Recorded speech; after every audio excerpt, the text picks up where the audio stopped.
All right, I'm here with Steffen Hedebrandt, the co-founder and CMO at Dreamdata. Dreamdata is a B2B attribution platform.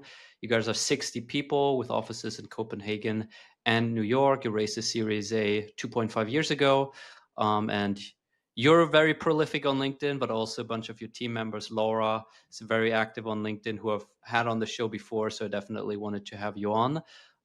Anything you want to share, one or two sentences about Dreamdata, and then we can jump into all the good stuff, go to market, founder-led marketing, etc. Yeah, excited to be here, Finn, and I can definitely hear your German heritage when pronouncing the name Steffen. But I'm really happy to be here, Finn, and I've watched a lot of video clips from you on LinkedIn, so happy to be part of those. Maybe the only thing to add to the presentation of Dreamdata is that we actually regard ourselves nowadays as a B2B activation and attribution platform. The reason for that is that we first of all, the old positioning kind of fitted the product we had, let's say 2 years ago, and the product we set out to solve. And the activation part is actually looking towards trying to, if you figure about attribution is that discipline of understanding what works. Activation is the component of using that information about what works in other systems. So whether that's like triggering notifications to the sales team or orchestrating ads on different platforms, customer journey insights that you bring along with you when you're on LinkedIn or in your CRM system and stuff like that. So our big focus nowadays is kind of attribution is kind of checked off, and activation is let's put it in the hands where it's needed all around the go-to-market systems. Yeah, so actioning the insights and the data that you're collecting. Exactly. Love it. Okay, cool. Now, you sent me an article about kind of your social selling journey on LinkedIn. Can you give the short recap of why you guys started on LinkedIn, how it started, and then maybe how it's going right now? Yes, and like, so I know you talk a lot about founder-led marketing, but in the case of Dreamdata, you can say that it was kind of a founder-led initiative, but the success of it has been due to it becoming a team effort in our, particularly our commercial team. There's a great starting story for this back when we were kind of, let's say 10 people or something like that. Laura, which you mentioned before, you hear this thing about, oh, you should post on LinkedIn and, oh, well, okay, let's try and do it. And can we even attribute it and all this crap? But then one day Laura did a post because we kind of decided, let's try a little bit. And then Chris Walker steps into the comment field of Laura's post saying, something like attribution is shite or something like that. That he did a lot. Let me share my screen to pull up this original post, which is now, I think it's from 2021, right? It's something like that. 4 years ago. Chris doesn't do it anymore, but yeah. Here's he brought that post, along, right? Like an I don't know. The algorithm was just when Chris stepped in, our post would just blow up. But we were a fairly small company back in 2021. And me having been around in marketing for a while at that point, kind of what I could observe here is that we did not do any other activity this day, but we had never had as many visitors on our website, and we had like a record high of form submits on our website that day, demo calls, etc., that got booked. Yeah, like look at that post there, 220 likes. That's insane. The algorithm almost ratioed Laura. Laura's post got like 380 likes, and Chris Walker's comment alone got 220 likes. Yeah, that's insane. I think that's kind of when you get some experience with growth. We're not doing exact science here. We need to see the 0 to 1. And I could see the 0 to 1 when I observed Laura's post and the impact it had. Right. So that you can see here the spike in website visitors on the same day she posted, and then a spike in MQLs you generated on that same day too. It was completely epic. But what we then decided to do from there was to say, okay, there's something here. What do we do to kind of operationalize it? And what we did back then was to say, I think that post was in the end of Q1. So we decided to say, let's for Q2 try to do a team effort here where, as I recall it, I think we just said, let's try to get 300,000 impressions in Q2. And I think we hit just around 520. You had the 520,000 impressions. And that kind of has kind of continued to be kind of the, let's say, the core of our social efforts, that it's something we do together and it's something we do for fun. So that team competition also ended up with like a team dinner where we went out and got drunk and had a great time out.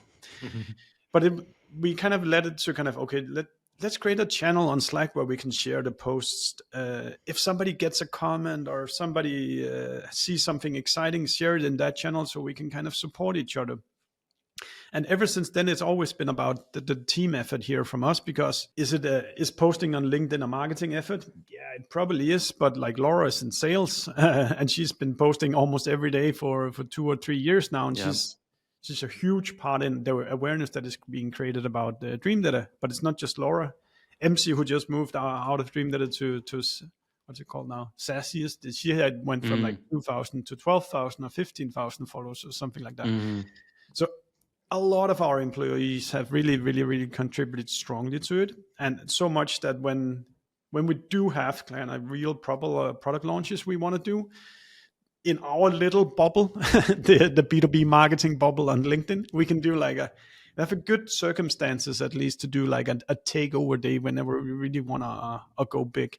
Yeah. So it started with this kind of that 0 to 1 post where you see, holy moly, this is effective if we do it well. And then we took that to become like a team effort that has really been like a huge part of generating awareness about our company. Yeah. So just to recap, you had one of your employees, Laura Erdem, who works in sales. She put out a random LinkedIn post. It went viral, got like 40,000 impressions. Chris Walker posted on it. You saw the spike in website visitors and MQLs. That was like, okay, something's working here. Let's gamify this. So you got the team together. You said, let's try to hit 300,000 impressions in the next quarter all together. If we hit this goal, we're going to go out, have a dinner, have a good time. You hit that goal. Do you still have some sort of gamified experience today where you track it, you try to beat your record quarter over quarter, or is it now just kind of like part of the flow? Everyone kind of does it in their own kind of way. How is it managed? It is more like that, Finn, that people kind of more do it a bit by themselves now. I think there's probably a few reasons why. Obviously, as a marketer, you wanted to come on every day, you gotta post. Yeah. But I think part of the reasons why it's become like a team success is that there's been no policing, except if somebody shared some PII data that you shouldn't have shared in a screenshot. But then you take it down, get rid of it. But besides that, there's no policing, and people have really been offered complete freedom to post what they like, which I think you need to do if it is to be something that is fun and not kind of a very boring corporate. Hey, we just released this press release. Go read this press release. And nobody wants that. It has to be something that is fun and motivating. And then I think people can also, at least some of the people can also see that I'm actually building an asset here with my LinkedIn profile that I can benefit from for years and years to come. Like Laura will never have to look for a job again, because she went from like 2,000 connections to now she's closing in on 40,000, and 90% of them are B2B go-to-market people. So, so she's good. She's set for the next. I have a question on that later, but I guess if a CMO is listening to this and they want to do this, they want to do some kind of employee advocacy thought leadership program, what have you learned about how to enable people, how to incentivize people? Can you make people do this if they initially don't want to do this? Like, what's the right way to get more people to do this and do it well? Yeah, right? I'm speaking within the limits of like a company with 50 employees, and I've not seen like the corporate side of it. But I would say, I think like as a leader, walk the walk. If you don't post, you can't expect anybody else to post it. And I think it is good to do some kind of sprints or competitions, because you know how the social platforms work with all their all the mechanics built into them. So if you get employees into a run, then all of these sparks and endorphins and stuff like that starts to kick in, and people can see, oh, it's actually real people that responds to me. But I think you do need that, let's say, yearly or bi-yearly kind of competition to make sure that the engagement remains. We've also been blessed, I would say, by always having a strong focus on producing content. So we've always had kind of new stuff coming out once or twice a week on the blog that they can kind of fetch stuff from. And then we've also done like voluntarily based team trainings of where we kind of sat down and showed, this is what I do, this is what I do. Also, a culture doesn't come out of nowhere, and it takes practicing what you preach and like showcasing this worked, this didn't work. Yeah. We have a product that lends itself to taking screenshots, so it's also fairly easy to like catch a customer journey and then post that and talk about it. For example, so our salespeople, we're telling them every time you win a deal, just go to Dreamdata, catch the screenshot of the deal, and tell the story about how you won the deal. So giving them very practical, like low effort things that they can do, and those screenshots always like generate this classical B2B customer journey discussion. Oh, where did the deal come from? Oh, and you couldn't attribute this, but you could this and that. And yeah, I think make it fun and motivating, and like walk the walk in front of the employees. Do you think it makes sense to add some sort of incentive where either, I don't know, if you hit a certain impression number, you get a bonus, or you get, I mean, you did this with a kind of dinner out, but this is more like a team, like let's do this once, or even, I don't know, commission, where if in self-reported attribution someone says, I found you through Laura's LinkedIn, that Laura gets some percentage of, like, do you think that makes sense, or it's just not the right approach? I mean, it's hard to combat the history of the world of the earth that incentives always work. So I mean, for our sales team, when they started out, it was either social selling or it was doing ice cold phone calls, and you could kind of pick between which one do you want. All right. But I think also I could easily see something like, if you had to kind of strongly enforce it, that you have to do 2 posts a week. If you do 2 posts a week, you get whatever economic bonus paid out. And once it's about getting that 0 to 1, and once it will kind of do its own routes, because social media is so crazy at doing endorphins and stuff like that. But I could easily see incentivizing people to social sell. And you can also, if you dig beneath that, you could also say, all the awareness that we generate organically, we don't have to go out and pay euros or dollars for afterwards in terms of generating that awareness that we create organically. Yeah. And I would add that, and feel free to disagree. The only times I've seen this work with employee advocacy is if the employees understand and agree that they are self-interested in doing that, either because they're a seller and they can see that doing this helps them sell more, win more, have a shorter sales cycle, or career development, where they can see by building their brand, they actually get more opportunities. Maybe they can go speak, they will never have to search for another job. If it's purely just, you should do this because we as the company want you to do this so that we can grow revenue, it's not sustainable. No, I think you're right, Finn, that each individual needs to kind of understand, find a rationale for why doing it. If I were a salesperson, I would also think, for example, when we have a product release, yes, the product release probably gets in front of those in your sales pipeline right now, but it also gets in front of those prospects that ended with a no decision last quarter. But now they see, hey, there's actually this feature that we talked about, or this new exciting feature I actually want to talk about. So you're constantly planting the next seeds that you want to harvest, besides the ones that are currently in your process. And I think a lot of salespeople understand that. Yep. To recap a couple things that you mentioned on how to do this employee advocacy. Number one, walk the walk. So the founder, the CEO, or someone else on the team needs to be doing this actively. Sprints competition definitely helps, setting some goal and then attaching some reward to it. You mentioned no rules, so people can kind of post what they want to post. There's not these super hard guardrails around what you're allowed to say and whatnot. People need to see the self-interested motivation in this, either for the career development, etc.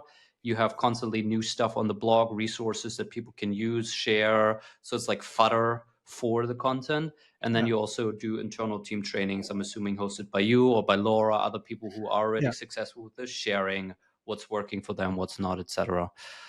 I mean, maybe to add to that, Finn, is that yes, you can decide what you post yourself, But if you only post memes and nothing about what your product does, it's very rare that the attention turns into pipeline and revenue. So it's kind of, you can do a lot of fun stuff that helps, build your profile and give you reach. Yeah. But once in a while, you need to go straight to the bullseye with, this is what our product does.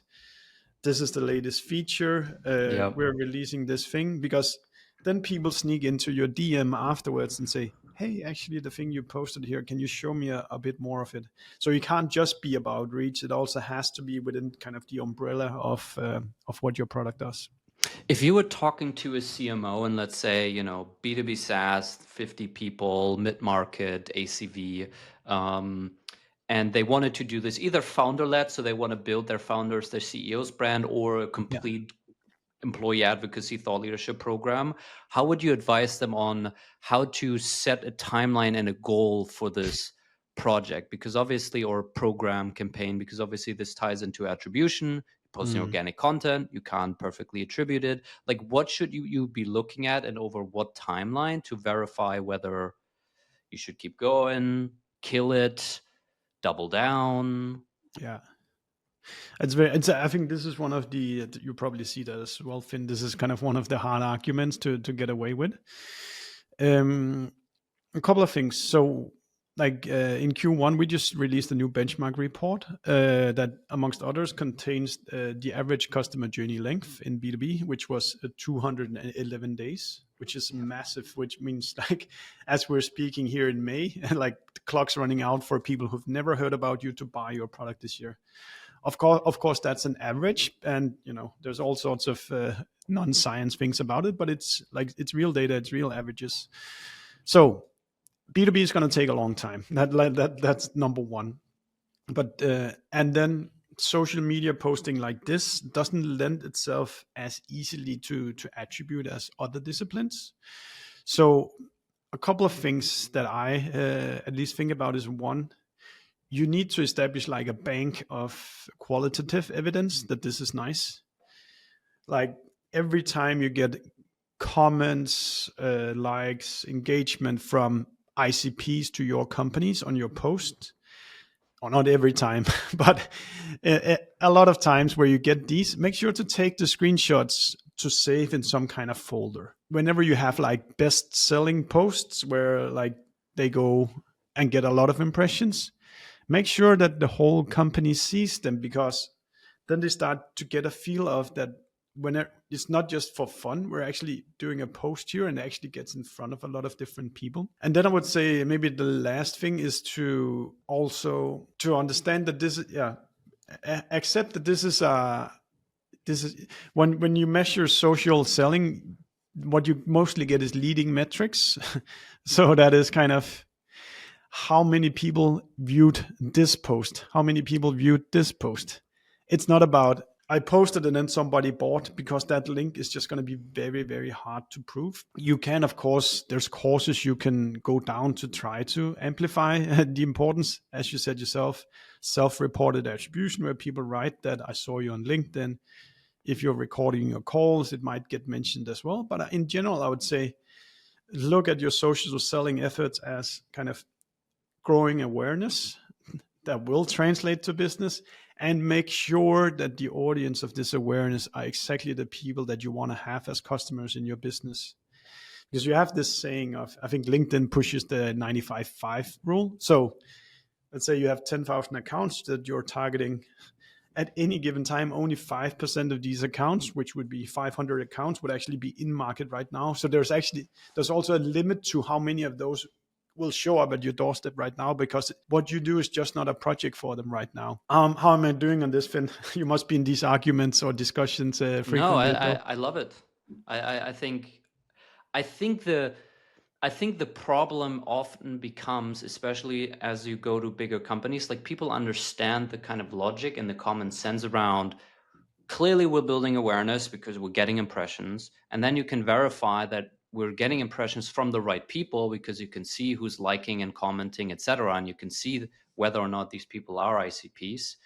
But then obviously the link to, oh, this deal was generated because of this thing, that's where it gets tricky. And so I think you do need to have a mentality at a company where you can stomach that, where you can say, yes, this deal was created probably because of a bunch of things. Yeah. Actually, something I was thinking just as you started speaking is that also it's not just a hindsight evaluation you should do. Nowadays, I think I have 26,000 followers on LinkedIn. Laura has almost 40,000. So yes, we impacted the past, but now we have a media. Laura has a media that can reach 40,000 GTM people. I have a media that can reach 26,000 GTM people. So when we do new product, this can be circulated to these free of charge. And yes, it had some impact in the past, but every day we're stacking more and more audience together. So the impact is also going to grow even more. Yeah, I think, and I think there's also a lesson in kind of patience here, because we talked about the journey of how you guys got started, and this kicked off in 2021. So this is now 4 years ago. Yeah. You guys are still posting. You have 26,000 followers, which is a lot to some people, but there are some people who blew up with a lot more followers, right? Your I think last my post, profile is tiny to compare to where I wanted, I mean, to be. mine too, right? And so, and your most recent post from 2 days ago got 12 likes, and this is not a criticism, right? Because this You is could not have a kept that out. criticism. This is very important, because I see this all the time, and I think again, this is where mindset comes in. And I think part of the reason why you guys are actually winning and successful with it is because you're okay with that. Many teams look at that and they're like, I got 12 likes. I've been doing this for 3 months. I'm spending time every day. It's clearly not working or not enough. I should stop doing this. Well, you guys understand that this is it's a long-term game, that you have to keep showing up. And yes, sometimes you get 12 likes and sometimes you get 400 likes and you reach, 50,000 people with one post. I think about it as a lottery, and it's there's so many reasons why the algorithm won't pick your post up today, but you can't control it. The only thing you can control is the effort you put in, and as you said, by showing up, preferably most work days, at least giving it a shot. But that has also led me to say to myself that I'm not allowed to invest more than 15 minutes in a post, because I can spend 4 hours and it might tank completely, and I can spend 10 minutes and it might blow up. So I have a very controlled focus on don't overinvest in it either, because there's no guarantee that it's going to turn out as a viral B2B success.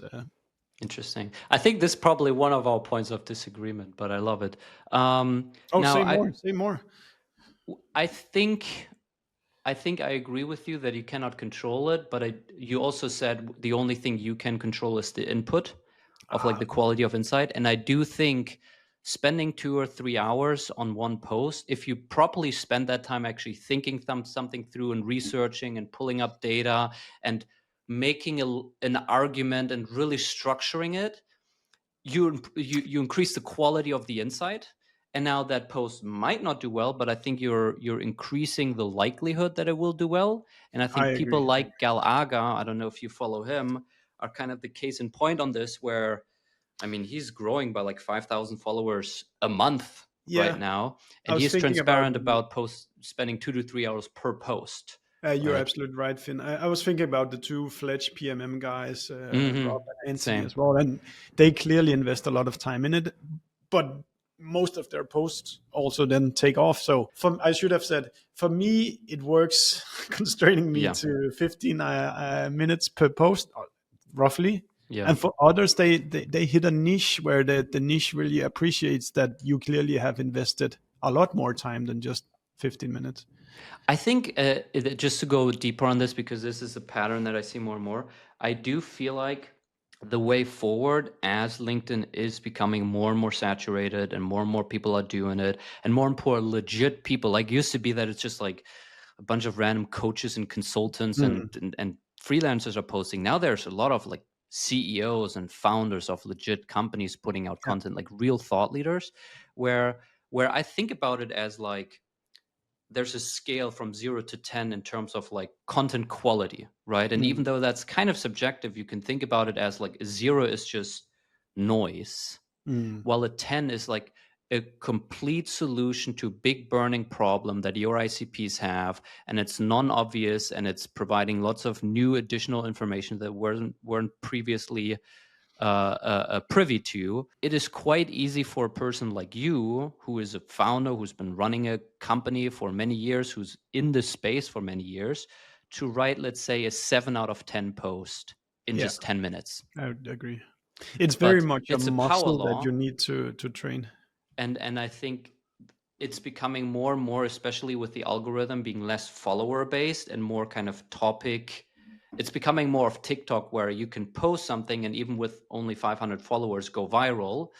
That didn't used to be the case in this way, where it's becoming more and more a winner take all effect, where if you post about something and it's a 7 out of 10 post, and someone else posts about the similar or same topic and it's a 9 out of 10 post, you might get 1,000 impressions and the other person gets 1,000,000 impressions, just because it's a winner take all effect. So I do believe, as it's becoming more saturated, it will become more and more important to have a quality post. And again, quality is subjective, but it's almost like insight density, right? Like, for the amount of words that are read, how many new things did I learn that I wasn't previously aware of, right? And if you have a bunch of competitors all doing that, and they're all sitting down for 15 minutes writing up something, and they're probably also an expert at this point because they've been running a company and they're a CEO and they're doing things in the space. Someone else who just spends that additional hour to like pull up some data, do some research, properly structure that argument, maybe talk to a colleague or two and pull in additional third party, things on this post, they might just monopolize all the attention. Yeah, I agree, Finn. I agree. It's an I'm curious to get your take. It's a fantastic agent or agent. It's a fantastic opportunity, LinkedIn. So I'm curious to hear your take on risk of, let's say, employees doing this too successfully, almost.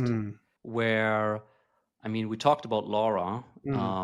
She has almost 40,000 followers. She could leave next week and, I don't know, go to Hockey Stack. Yeah. And bring her 40,000 followers and all the trust and credibility and authority that she built to that company. Do you worry about that? Is it just kind of the cost that you have to deal with? Like, how do you think about that as a founder, where obviously your audience is directly attached to the company? Yeah, first of all, she wouldn't go to a company that lies and behaves like they do. But in general, we've always really strongly believed that, you're kind of custodians of your employees, and they will be here for a certain amount of time. And the only thing we control is that we treat them well, that we offer them perspectives in their careers, that they get rewarded when they perform, that they develop themselves, that they get opportunities. And like Laura gets all sorts of opportunities all the time. So like, we're just thankful that she still trusts us to treat her well, and as a good place for her to develop professionally. And I'm sure the day will come where she moves on, but that's life. And but then she put in a top tier effort for us while she was here. Yeah. And it's all kind of growth tactics. They work until they don't work anymore. I don't see LinkedIn stopping working anytime right now, but stick around growth long enough and you'd see kind of everything works for a period, and then it stops, and then you need to find the next thing that works. But at the core of it's about treat people well. And if they like, we just had one employee come back here after a 10-year 6 months at another company, and I believe really just we need to establish a place that is, the world might be going sideways, but we can control how we behave inside our little ecosystem here at Dreamdata. Yeah. What's your sense on this kind of every tactic will eventually not work anymore? What's your sense on where we are with this thought leadership, LinkedIn, founder-led content, employee advocacy thing? It's a really good question, Finn, and maybe just to bring people along the way. I'm old enough to have seen keywords inside of Google Analytics, so you could see which keywords drove traffic into Google Analytics. I've done Facebook ads back when there was no competition and no GDPR, so that was fantastic. And so there's so many marketing disciplines that, it works until it doesn't work anymore. We've definitely been in a honeymoon on LinkedIn. I think what we're seeing now is that there's there's more competition than ever, because people tell each other. People like you tell people it's great to do this. So the competition of content creating on LinkedIn is definitely going up. I don't see a point yet where it's, as you said yourself, it's not impossible to break through the noise and to grind and to achieve something. I think what you see with LinkedIn also is that what they are strategically doing smarter than what Facebook did. Like Facebook the feed was all pay to play, and you don't get any reach with your social profiles, and that practically killed the Facebook feed from like being a place where you study what your friends are doing.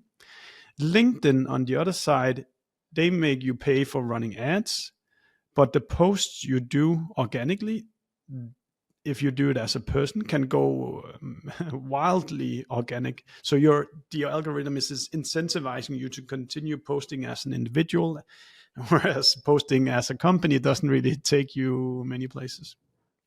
Yeah. You went from, at least LinkedIn says, you went from CRO to CMO. Yeah. What was the biggest change? Anything what was the biggest Yeah, I things you think had this to is learn or unlearn, or what was the reason?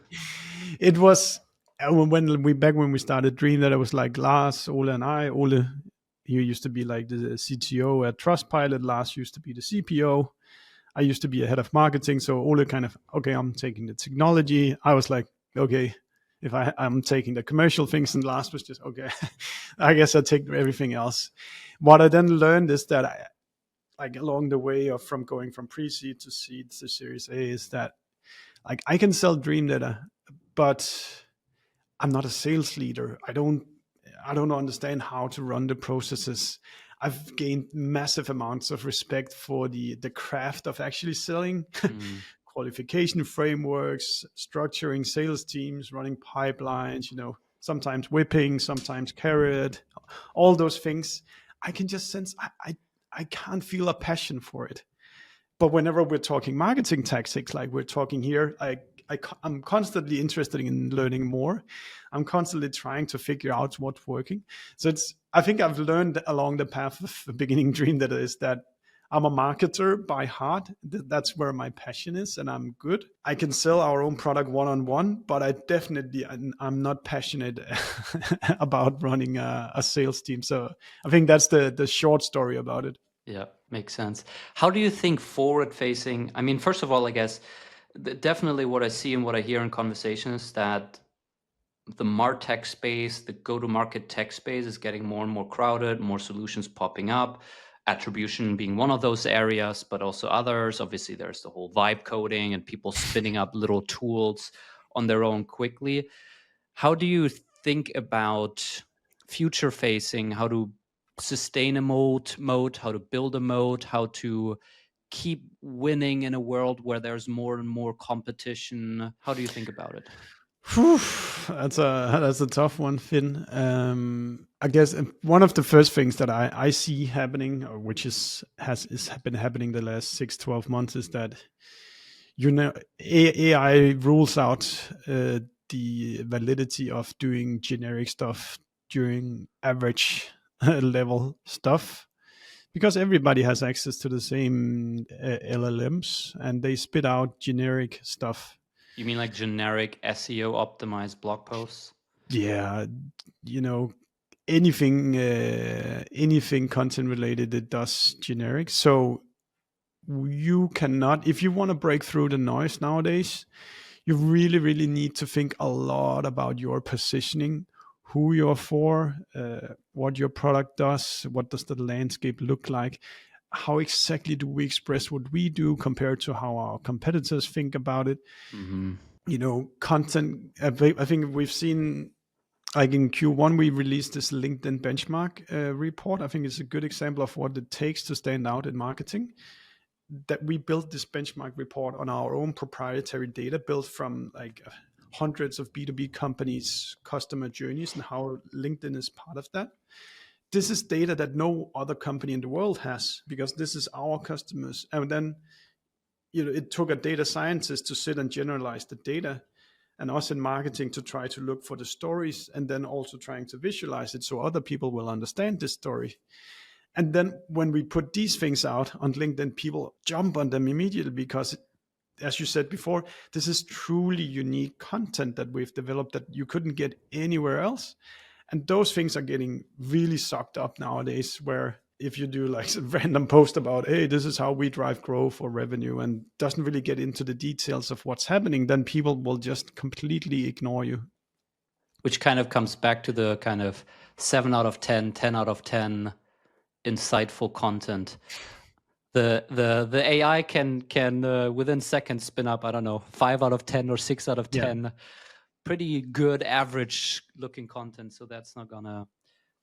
I hope another thing we'll see is that the importance of being human, the importance of physical presence or physical evidence, at least, that like you and I sit and talk together. You can see me on a video. I'm a real human being. I make mistakes. I do different stuff.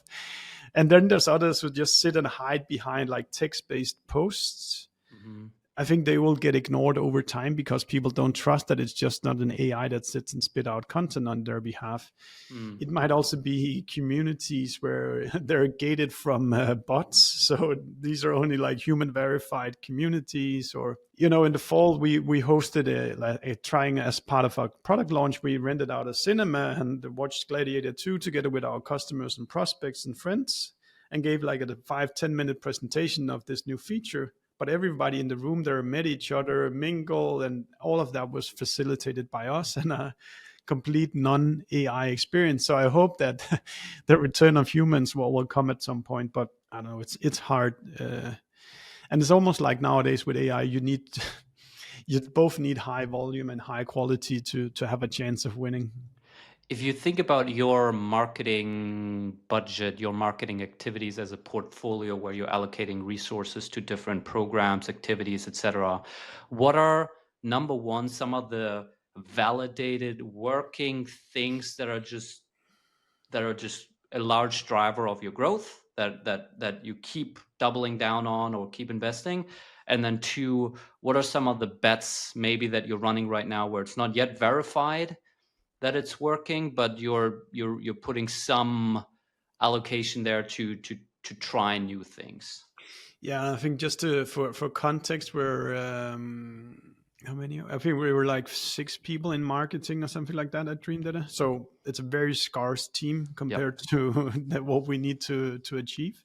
So that's one. That also means that, for example, LinkedIn ads is a big part of our budget, because with LinkedIn ads, I can run matched audiences, and I can target accounts within these. I can target people within these matched audiences. So I have a great opportunity to do some always-on marketing towards our ICP. So that's like, and then if that runs, I know our awareness is constantly kept at a good level within our ICP. Then I need to make sure that the LinkedIn algorithm, or LinkedIn ads algorithm, also does a good distribution of our ads amongst these accounts. And something we've found great success with has been to turn the organic proven successes into opening posts for a cold layer or cold accounts. So we write content organically, and the organic validation basically tells us this is going to be a good asset if we put it in front of cold accounts as well. Yes. So having this engine of like a successful team effort in terms of posting organically has really helped us open up a lot of accounts. And is that the thought leader ad? So you're literally that's thought leader ads. Yeah, that's thought leader ads. We have also tried. Back in the day, we used to do a lot of memes because they would just blow up as well. And some of those I just posted from Dreamdata as a meme, but I think across the board, most people will tell you that the thought leader ads by people perform a lot better than company accounts. And then for those ads, both for the kind of cold thought leader ads, repurposing some of the best performing organic posts, and then also I'm assuming the retargeting layer. Yeah. Like, you mentioned kind of, that you have like a base level awareness with your ICPs because you can get Yeah. granular with the targeting. Do you look at conversion data there? Like, do you look at how many demos did people book after clicking on the ad, or do you not care, knowing that we're just in front of the right people and we're building some base noise and that's good enough, let's say? Or how do you think about it? I would be the first to admit that we probably don't spend enough time on the ads because we're just too small a team to have a specialist studying LinkedIn ads. Something that I've been speaking with my LinkedIn agency that helps me out has been to have a focus on making sure that every thought leader ad also have a post underneath that has a link to your domain, so that link to your website becomes stronger. The thing, this, Finn, that you can sponsor a post that doesn't contain any links at all. Yep. That makes you hit top of mind with your customers, but the path from an impression to revenue is quite long. Yeah. So by like making sure that that post that you do sponsor contains links to your website takes people like that extra step closer to conversions than what they used to do. Yep.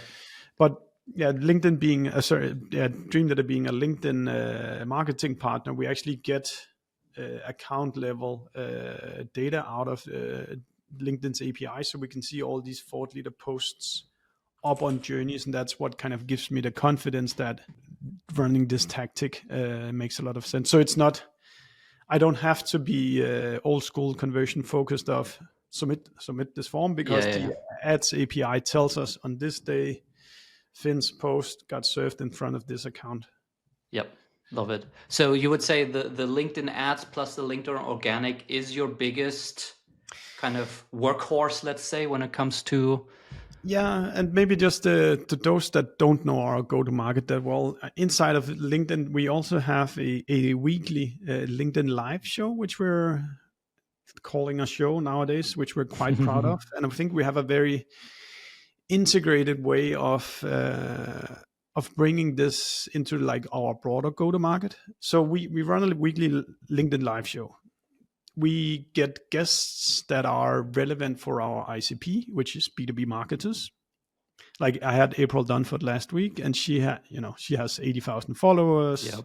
We had more than 500 signups to that event. The event is not gated, but what we do after the event is that we take all the people who clicked attend, make a simple sheet, upload this sheet to Dreamdata, and then we can see on this day, Finn participated in this webinar that was called XYZ. And then that get into your customer journey on LinkedIn. We have then also built you can call our Allbound pipeline in our CRM that is based on your ICP fit and an engagement score generated by Dreamdata. So by attending the live, you get into Dreamdata and you get back into the sales team saying that now there's actually an engagement here and you know exactly what webinar they took part of. So make sure you consider this as you kind of do your outreach to these people.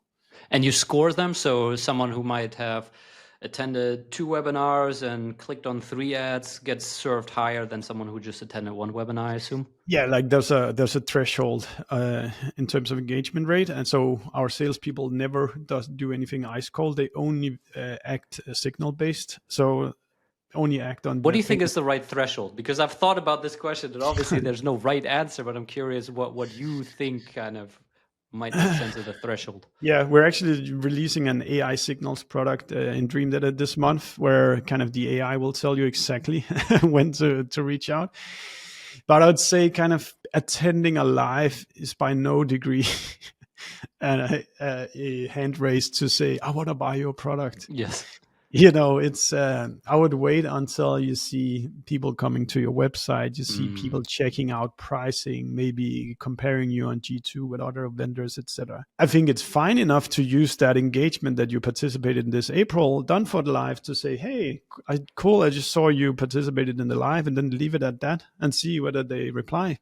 Yep. I think, it's all about, and I think it's about matching the engagement with the messaging that you put out. Yep. If they're not doing research for buying, stop talking about selling to them, and serve them some relevant comments that has something to do where they are at the moment instead. Yeah, makes sense. Yeah, and I think again that's where having a founder or CEO brand, having it as a strategic asset. I don't know if you guys do this, but one of the things that we do is if you get such a signal and you have an ICP that visits your website or that attends your webinar or does anything, at least send a connection request through your CEO's or founder's LinkedIn profile. And now it's almost like a drip sequence, right? Now they're connected. Now they start seeing your posts every now and then. You stay top of mind. And it's such a low hanging fruit to keep these people in It's your like ecosystem. You read our playbook, Finn. I also get connected to all the ICPs that click attend. So the next time we do an event, maybe they see it and sign up again. Cool. Love it. All right, Steffen, we're at time here. Thank you so much for all your insights. I think there were lots of very tactical and specific nuggets in here. Before, obviously, if people want to check either you out or check out Dreamdata, we'll have links in the show notes. Any closing remarks, anything that you wish we talked about that we didn't talk about, anything I should have asked you that I didn't? I'll let that remain lingering into the future, but happy to come back in a year, Finn, and evaluate whether it was good stuff that I shared today or not. I love it. Cool. Thank you so much for coming. I really appreciate it, Finn.